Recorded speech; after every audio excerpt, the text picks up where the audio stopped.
Hi, I'm Lisa Wetzel, and we're going to do a short video, and the information is going to be channeled through the Akashic Records. And Carrie has the question. How does nature evolve in order to help humans? It's the balance of everything. As you see the leaves bud on a tree and the dormancy of others evolve and cycle, it's the cycle, the cyclicalness of transition. And when you begin to see what life can give you in this cyclical pattern, you'll begin to see the congruency and the intertwining energy flow of all that is.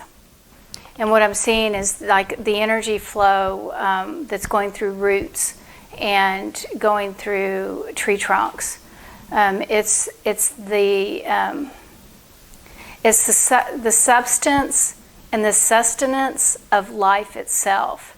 When you begin to realize and to recognize the existence of all living things, whether it's a tree, a grass, an animal, or a human, everything is living. And when you begin to see that we're intertwined and that the existence of a human cannot work coherently if there is no substance in what feeds them. As the food cycle is created and as it ends, it's the natural pattern of existence. And so when nature is flowing rapidly, the cycle of life always has a beginning and an end. And this is what we want you to know. We want you to know that a human life is dependent on the flow of nature, and the beginning and the ends of that cycle, that life pattern, is what is existent upon the earth. And whether it's a human life or it's the creation of another object that was created by God, which means everything in nature. Nature is the sustenance of life itself. And it's what they're talking about is when leaves die and they fall on the ground, then they begin to nurture the ground and they feed the living again. And this is what we want you to understand, is that the cycle of life is so coherent with everything that exists upon the universe that you have to have a beginning and you have to have an end, and all of the life that's in between. And as a human's life cycles, then it begins to have that beginning and the end as well. And they're saying, that because there's, in a human life, it creates as well. We create other human lives. And it's the natural cycle that humans begin and they end, and they go through all the stages in between.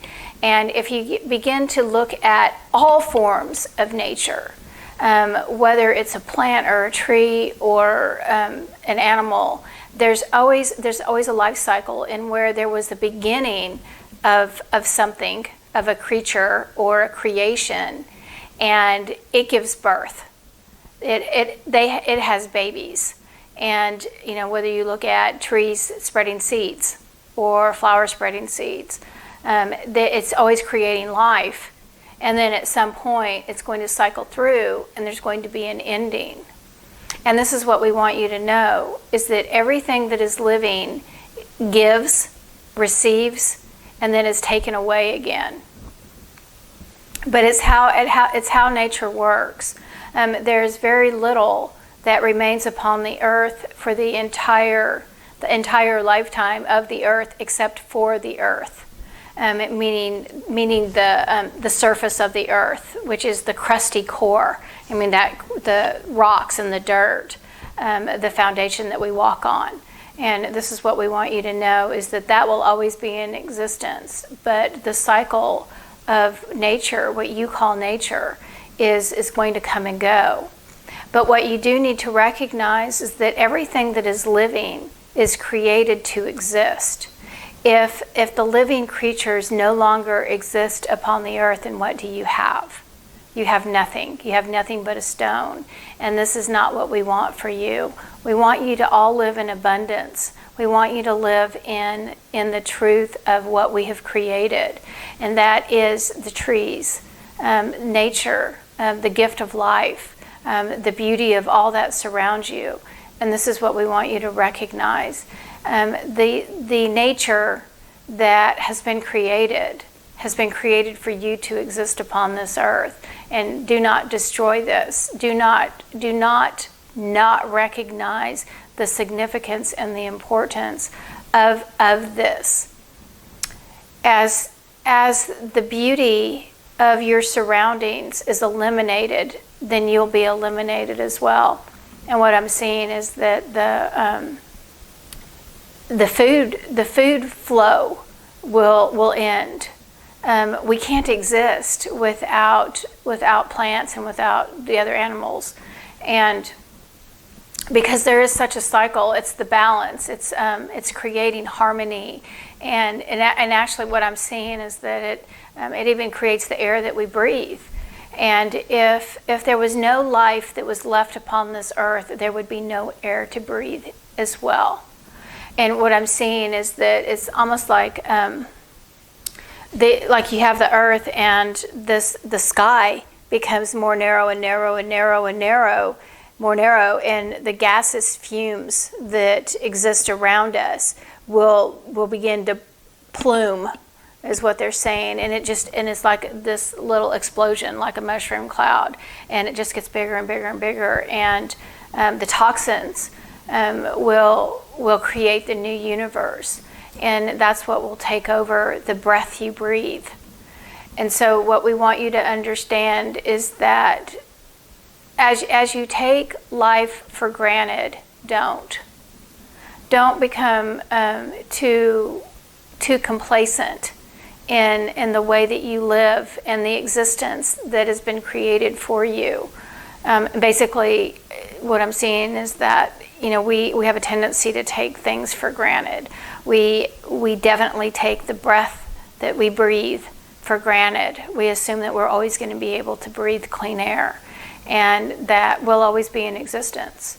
And the dream or the thought of us never existing on this earth is a fairy tale. It's a fantasy. And what I'm saying is the movie. It's Hollywood.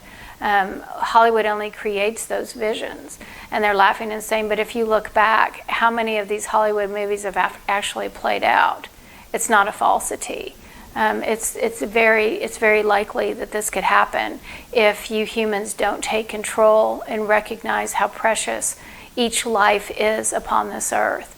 We ask you not to take for granted what you have been given to breathe and to exist upon this earth. And as you cherish one another as humans, you forget to cherish what surrounds you. And what I'm seeing is that, we cherish our children, we cherish our parents and our friends, but we don't cherish the grass that we see or the plants that we eat. We think that it's always going to be there. And we don't have a tendency to honor or cherish what is existing. And what I'm seeing is that the natives do. Indigenous people understand that concept. But the majority of humans that reside upon the earth take it for granted. And they're saying, and this is not a good thing. Allow yourself to believe and to understand that the significance of the earth is the presence of all that is. And what we want you to see is that the Earth's rotation creates a balance that is needed within all of the universe in order to flow forward. There's a reason why the universe needs humans, and it's a sacrifice that all have lived in order to exist upon this earth. And what we're saying is that, they're explaining it to me, is that humans were basically created to carry a soul. And we as humans were created for the growth of the unknown, for the spiritual beings that reside far beyond what the eye can see. And this is what you humans were created for. It's for our reckonance, which I have no idea what that means. They're saying but basically what it means is that the spirits or the souls that are beyond what the eye can see had to have a place to grow and be created. And this is what this specific earth was created for. This specific earth. And our specific bodies and our specific existence. And they're laughing and saying, yes, there are existences in other locations. But what we're talking to you about is you and your earth. And this is what we want you to know and to understand. You have been created for us. And what we want for you is to find the peace and love and understand that all that is and what is in existence has been created for you humans to become more comfortable upon the earth. But what you have done is taken for granted what has been created in order for you to survive. And this is what we want you to understand. You need to recognize that it can be taken away as quickly as it was created. We're going to end that there. So thank you for joining me. You can follow me on Facebook at Lisa Wetzel, Akashic Records Consultant. On Instagram is Akashic Records Lisa Wetzel, and my website is lisawetzel.com. Thank you.